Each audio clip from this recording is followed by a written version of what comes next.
రామ్ టాక్‌కి తిరిగి స్వాగతం. రాజకీయాలు ఎంత ఫాస్ట్‌గా మారిపోతున్నాయంటే, ఎన్నికల నోటిఫికేషన్ ఇంక రానే రాలేదు. ఎంత వడివడిగా, వేగంగా, ముఖ్యంగా మోడీ సారథ్యంలో రాజకీయ పునరేకీకరణ జరుగుతా ఉంది. ఇదైతే మాత్రం నిజం ఇప్పుడు జరుగుతున్న దాంట్లో చూస్తా ఉంటే. ఎన్‌డీఏ ప్లాట్‌ఫార్మ్ అనేది ఓ విశాల రాజకీయ వేదికగా మారుతా ఉంది. గత వారం రోజుల్లో జరిగిన పరిణామాలు చూస్తే చాలా ఆశ్చర్యకరంగా. త్రిపుర మీకు తెలుసు కదా! త్రిపుర సంగతి. త్రిపురలో ఎక్కువ భాగం 75% పైగా ఉన్నటువంటి భూభాగం ఉన్నటువంటి ఒక త్రిపుర ఆదివాసీలు ఉండేటువంటి ప్రాంతం. దానికి ప్రధానంగా ఎవరంటే త్రిపుర మోతాని ఆ ఒకనాటి మహారాజే దానికి మాణిక్యదేవ్ బర్మన్. ఈయనే నాయకత్వం వహిస్తున్నాడు దీనికి. ఆయనే బీజేపీకి పోటీగా ఆదివాసీల్లో గట్టిగా నిలబడ్డాడు. అయితే కీలక పరిణామం ఏం జరిగింది? ఒక 3, 4 రోజుల క్రితం కేంద్ర ప్రభుత్వం, త్రిపుర మోత్తా ఈ 3 కలిపి ట్రైపార్టైట్ అగ్రీమెంట్ కుదుర్చుకున్నాయి. ఆదివాసుల హక్కులకు సంబంధించి ఒక జాయింట్ వర్కింగ్ గ్రూప్ వేయటానికి కేంద్ర ప్రభుత్వం నిర్ణయం తీసుకుంది. అదొక్కటైతే పర్వాలేదు. రాజకీయ పరిణామం ఏంటంటే, ఈ మాణిక్యదేవ్ వర్మ పార్టీ త్రిపుర మోత్తా అతి త్వరలో త్రిపురలో ప్రభుత్వంలో చేరబోతుంది. బీజేపీ ప్రభుత్వంలో. అంటే ఇంకా అపోజిషన్ ఏం లేదు అక్కడ. అంటే కాంగ్రెస్, సీపీఎం ఉన్నాయి కాబట్టి ఇవాళ అవి పెద్ద బేస్ లేవు వాటికి.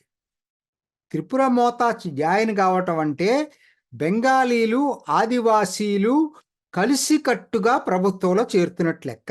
Simple point. ఎందుకంటే బెంగాలీల్లో, ఆదివాసీల్లో కూడా గణనీయంగా బీజేపీకి ఉంది. కానీ బెంగాలీస్ అందరూ బీజేపీ వైపు ఉన్నారు.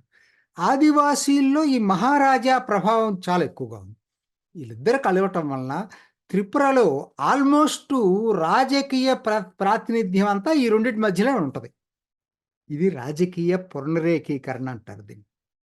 ఇంకెవరు లేరు అక్కడ. అంటే ప్రాతినిధ్యం అంటే అభివృద్ధి మంత్రంగా పనిచేస్తున్నాయన్నమాట 2 దాంట్లో.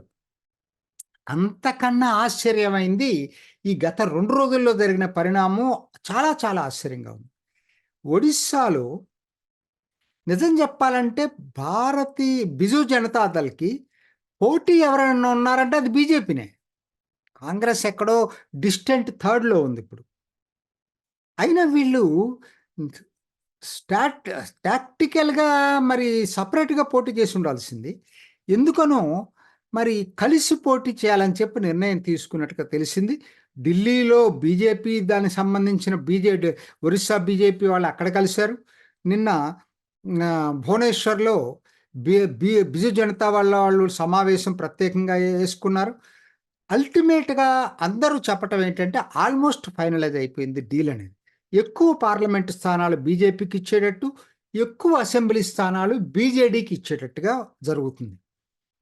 దీంతోటి ఏమైపోతుందంటే ఆల్మోస్ట్ మీకు 80-85% ఓటింగ్ పర్సెంటేజ్ ఉంటదండి దీంట్లో. ఈ క్యాండిడేట్స్ గెలుస్తారు. ఇంక గెలవనిది ఎక్కడో నాకు తెలీదు. వీళ్ళందరూ గెలుస్తారు. త్రిపుర ఏంటో ఇది కూడా అంతే. ఇదొక రెండో పరిణామం. ఏది మన ఈ గత వారంలో జరుగుతున్న పరిణామాలు చాలా ఆశ్చర్యంగా ఉంటున్నాయి. ఇంకో పరిణామం ఎందుకంటే ఇప్పుడు దాని గురించి మళ్ళా వస్తాను.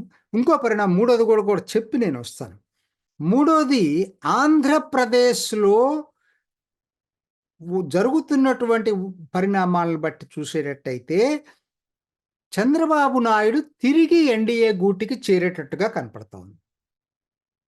నవీన్ పట్నాయక్ కూడా ఒరిజినల్‌గా ఎన్డీఏలో ఉండేవాడు వాజ్పేయి టైంలో. అంటే ఆయన 15 సంవత్సరాల క్రితం జనతా బీజేపీ, బీజేడీ కలిసే ఉండేయి. సో, కాబట్టి ఇవాళ ఆయన చేరాడు. చంద్రబాబు నాయుడు మరి 2018 దాకా ఉన్నాడు. ఈ 6 సంవత్సరాలే లేడు. తిరిగి ఆయన ఎన్డీఏ కూటికి వస్తున్నట్టుగా తెలుస్తా ఉంది. 1, 2 రోజుల్లో అది కూడా ఫైనలైజ్ అయిపోతా ఉంది. అసలు ఎవరు మిగులుతున్నారో నాకైతే అర్థం కావట్లేదు. ఎందుకంటే చాలా తక్కువ పార్టీలు. ఇప్పటికే మీకు కర్ణాటకలో Janata Dal Deve Gowda X prime minister వాళ్ళ పార్టీ ఇప్పటికే అలయన్స్‌లోకి వచ్చేసింది. నితీష్ కుమార్ అసలు ఇండీ కూటమనేది మొదలుపెట్టిన వ్యక్తి ఎవరైనా ఉంటే అది నితీష్ కుమార్. పాట్నా సభతోనే జూన్‌లో మొదలైంది. మరి అదే నితీష్ కుమార్ తిరిగి ఎన్‌డీఏకొచ్చాడు. అట్లనే ఉత్తరప్రదేశ్‌లో ఎలియన్స్ అనౌన్స్ చేసుకున్నటువంటి ఆర్ఎల్‌డి సమాజ్‌వాదీ పార్టీతోటి. ఆ ఆర్ఎల్‌టి తిరిగి ఎన్‌డీఏ గూటికొచ్చింది. రాష్ట్రీయ లోక్‌దళ్ 2 పార్లమెంటు స్థానాలు ఉత్తరప్రదేశ్‌లో పోటీ చేయబోతుంది. సరే చిరాగ్ పాస్వాన్ సెపరేట్‌గా పోటీ చేసినటువంటి వ్యక్తి పోయినసారి బీహార్‌లో తిరిగి మళ్ళా ఎన్‌డీఏ గూటికొచ్చాడు. సో, కాబట్టి ఎక్కడండి? అసలు ఈ రాజకీయ పునరేకీకరణ కాక ఏంటి అసలిది? ఎందుకు అనాల్సొస్తుందంటే కొంతమంది అనుకోవచ్చు ఇదేదో ఈడీలు అవతల వాళ్ళు చెప్తా ఉంటారు. నవీన్ పట్నాయక్‌కి ఏ ఈడీ భయం ఉందండి? నాకొక్కటి చెప్పండి. ఆయనకి ఏ ఈడీ భయం ఉందో? ఆయనంత క్లీన్, హానెస్ట్ పాలిటీషియన్ కోరలేరు. మరి ఆయనెందుకు జాయిన్ అవుతున్నాడు? అదే గనకైతే త్రిపుర మహారాజు ఆయన మీద అవినీతి ఆరోపణలు ఎక్కడా లేవు అతని మీద. ఆయనెందుకు జాయిన్ అవుతున్నాడు? చంద్రబాబు నాయుడు ఓకే.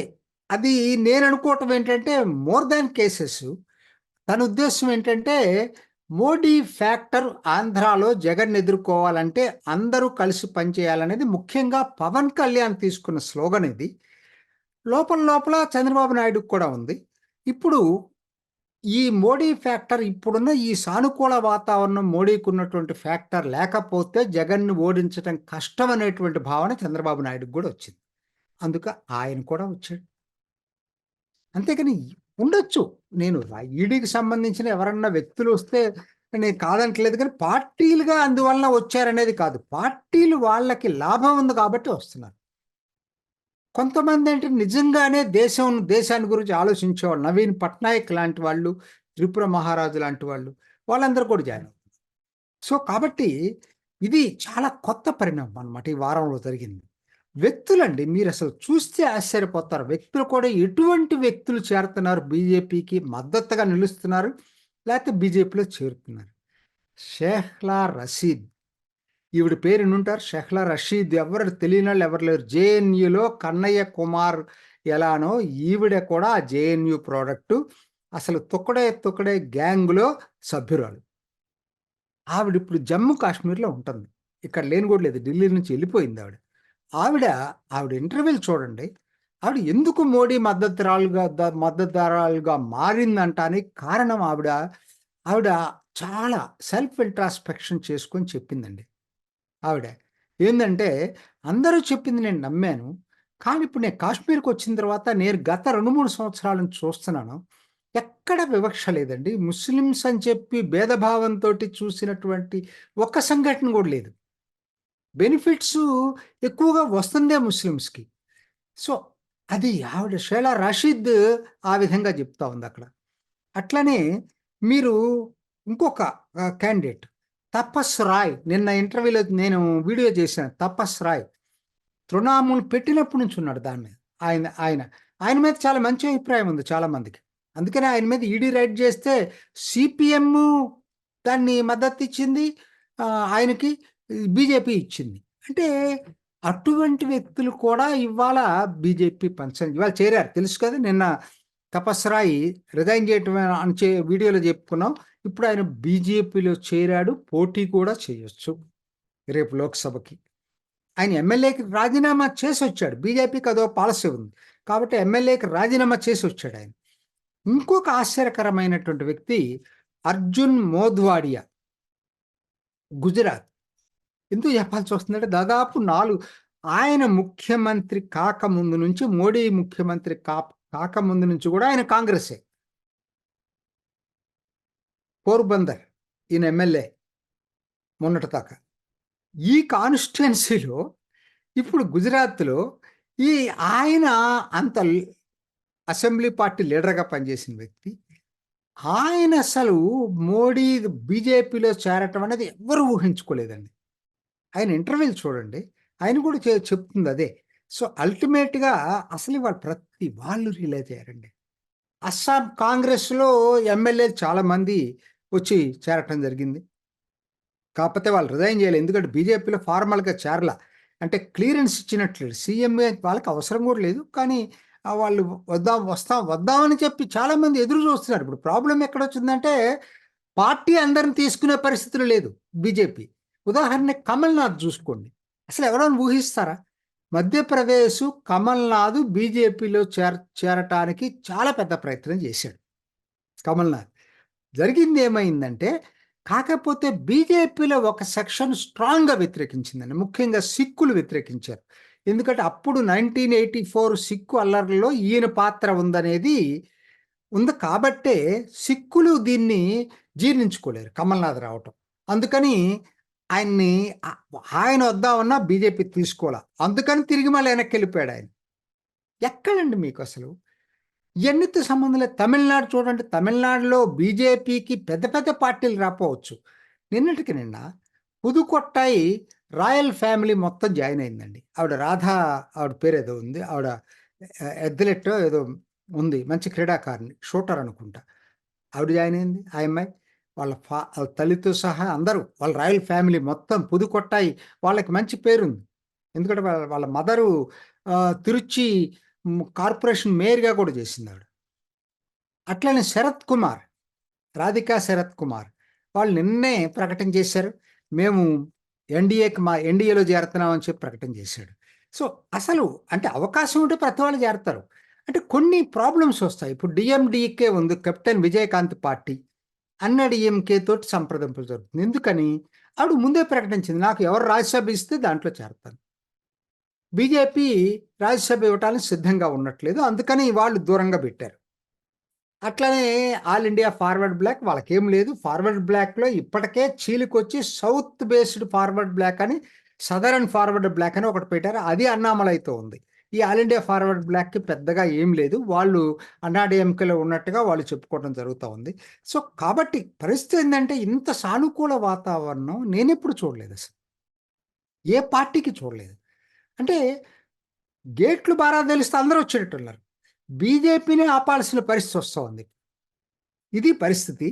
మో ఏంటంటే అల్టిమేట్‌గా చెప్పాలంటే మోడీ అభివృద్ధి మంత్రం, రాజకీయ తంత్రం ఈ 2 కలిసి అసలు రాజకీయ పునరేకీకరణ ఏవెప్పుడూ లేని పద్ధతిలో ఇవాళ దేశంలో జరుగుతా ఉంది. ఇది 2024 లోక్‌సభ ఎన్నికల ప్రత్యేకం. ఇంకా ఎన్ని మార్పులొస్తాయో చూద్దాం. ఇది ఈనాటి రామ్ టాక్. ఇంకొక ఎపిసోడ్‌లో మళ్ళా కలుసుకుందాం. నమస్తే. చూసారు కదండి. మరి ఈ వీడియో గనుక మీకు నచ్చినట్లయితే ఒక లైక్ కొట్టేసి మీ అభిప్రాయాన్ని కూడా కామెంట్ బాక్స్‌లో తెలియజేస్తూ ఇలాంటి ఇంట్రెస్టింగ్ అప్డేట్స్ కోసం మా ఛానల్‌ని సబ్స్క్రైబ్ చేసుకోండి.